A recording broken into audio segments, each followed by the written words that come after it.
Aos poucos Marcelo, comecei a notar que algo estranho estava acontecendo entre minha esposa e o Arthur, que veio passar o verão inteiro conosco. Minha Júlia, uma loira platinada alta com enormes olhos verdes. Aos seus 39 anos, ela estava no auge da beleza feminina. Uma cintura incrivelmente fina, pernas longas e torneadas, uma figura esbelta e em forma, em resumo, uma mulher madura muito atraente, da qual era simplesmente impossível desviar o olhar. E o Arthur, filho do meu irmão mais velho, que acabará de completar 18 anos, parecia um rapaz comum, alto, de ombros largos, magro, um pouco desajeitado e estabanado, como quase todos os jovens nessa idade. Eu jamais poderia imaginar que esse garoto da cidade começaria a olhar para minha esposa adulta com aqueles olhos. Afinal, Júlia é apenas 2 anos mais nova que a mãe de Arthur, e eu sou seu tio de sangue. Mas ele vivia tentando espiar o decote da minha esposa ou outros lugares interessantes. E eu percebi isso logo com meu olhar experiente.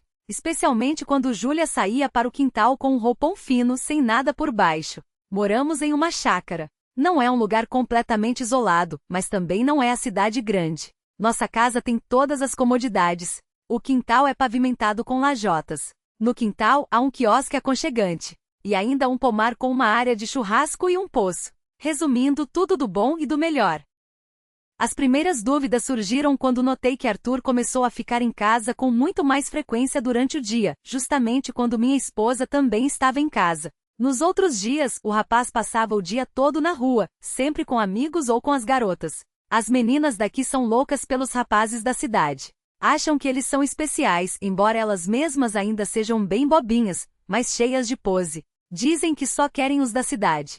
E agora, assim que Júlia estava em casa, Arthur se transformava num caseiro. Pois é, eu trabalhava numa oficina mecânica bem perto, então frequentemente estava próximo de casa e sabia perfeitamente que minha esposa às vezes ficava sozinha com aquele jovem. Mas o que mais me pegou foi que Júlia começou a olhar para Arthur de um jeito meio especial. Parecia tudo normal, mas vez ou outra, aparecia no olhar dela algo novo, quase imperceptível. Eu realmente tinha motivos para suspeitar, pois eu mesmo, aos meus 17 anos, tive um caso com uma mulher casada que na época tinha 35 anos. Ela era amiga próxima da minha mãe. E agora, me veio o pensamento de que havia chegado a minha vez de experimentar os chifres na minha própria cabeça. Por vários dias as suspeitas não me deram paz, mas no final, decidi conversar com o filho do meu irmão. À noite, depois de um churrasco, sentamos todos juntos à mesa, bebemos uma cervejinha. Júlia ficou alegre rapidinho e foi para o quarto dormir. E eu e Arthur ficamos sozinhos. O álcool foi relaxando aos poucos e então finalmente criei coragem. Arthur, me diga a verdade, você gosta do corpo da minha mulher? O rapaz engasgou, ficou me olhando por alguns segundos confuso e depois se recompôs. Que isso, tio? O senhor é meu tio de sangue, e ela é sua esposa. Calma, eu vejo como você fica babando nas curvas dela.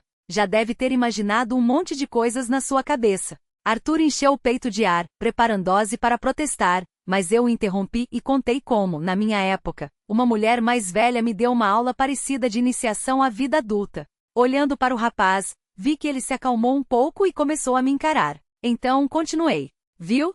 Não tenha medo, é melhor dizer a verdade. Se você gosta da minha mulher, eu não me importo. Só vamos fazer um acordo secreto. Eu prometo garantir a liberdade de vocês. Quando eu não estiver por perto, vou fazer o possível para que minha esposa experimente uma onda de felicidade verdadeira com você. O garoto, para ser sincero, ficou de queixo caído com essas palavras, mas apoiou totalmente a ideia. Tio, sério mesmo que o senhor não se importa? Não, não me importo. Pelo contrário, apoio com as 2 mãos, respondi secamente. Me explique uma coisa, perguntou Arthur, ainda sem entender. Por que o senhor quer isso? Outros por muito menos seriam capazes de machucar alguém, e o senhor? Entenda, sobrinho, quero que ela sinta a felicidade com um rapaz jovem. Eu a amo muito. E o senhor acha que sua esposa nunca te traiu? Que eu serei o primeiro com quem ela vai te colocar chifres? Perguntou Arthur de repente. A questão é que eu sei de tudo. Minha Júlia só pula a cerca na moita. Eu já disse a ela 1000 vezes, se sentir vontade de algo me conte. Eu sou seu marido. Te amo e prometo entender e perdoar. Mas ela finge que não entende. Por isso estou te propondo, dê em cima dela. Quem sabe você não consegue algo dela, e eu fico mais tranquilo. Por você, ela com certeza não vai se apaixonar, só vai acalmar a alma. Arthur de repente ficou todo vermelho e disse baixinho.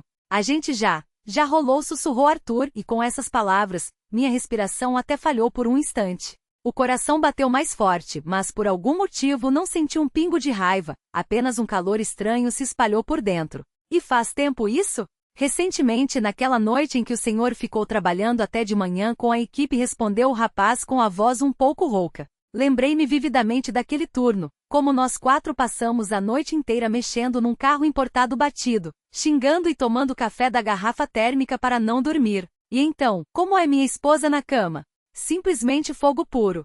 Tio Marcelo, todas as nossas garotas da cidade perto da tia Júlia são um lixo completo. Não chegam nem aos pés dela, confessou Arthur honestamente, e seus olhos brilharam.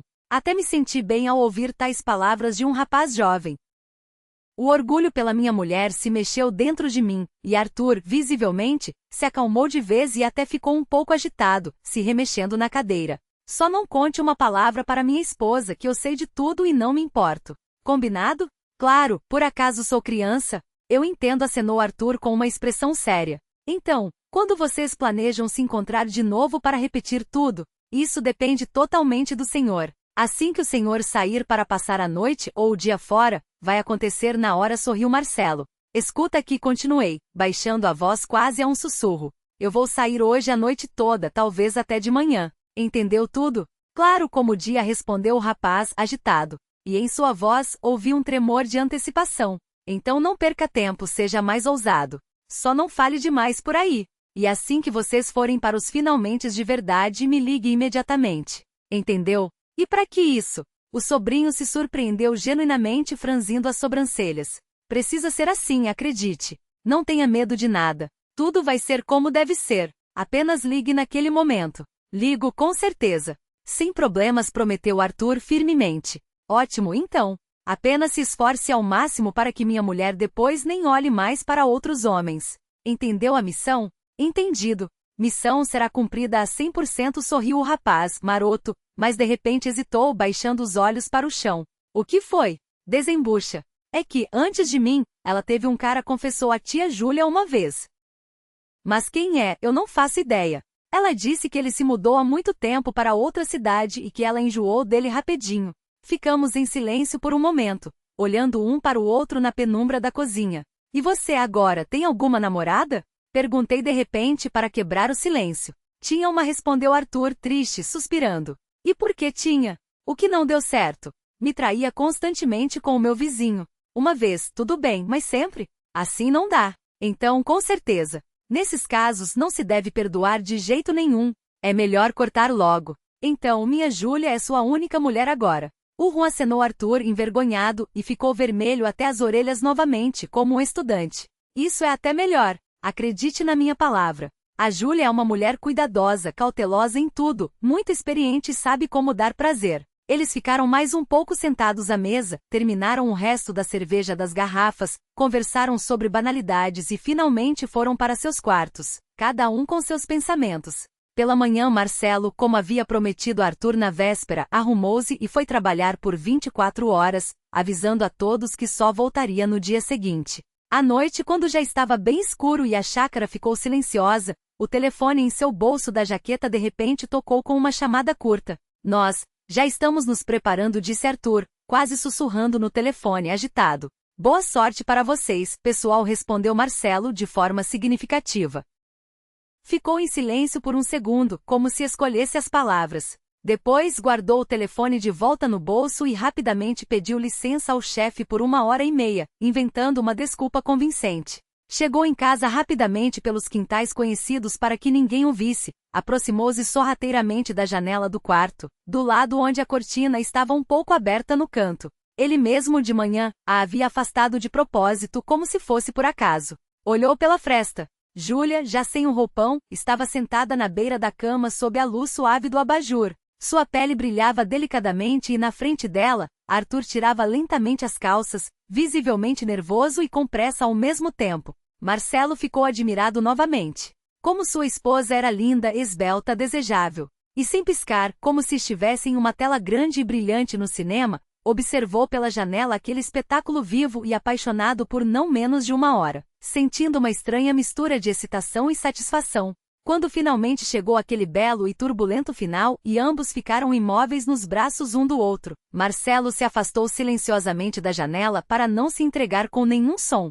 Cerca de 5 minutos depois, o abajur no quarto se apagou. A luz desapareceu. O filme havia terminado de vez e Marcelo, sorrindo para si mesmo na escuridão, caminhou tranquilamente de volta para o trabalho, sentindo uma incrível paz de espírito.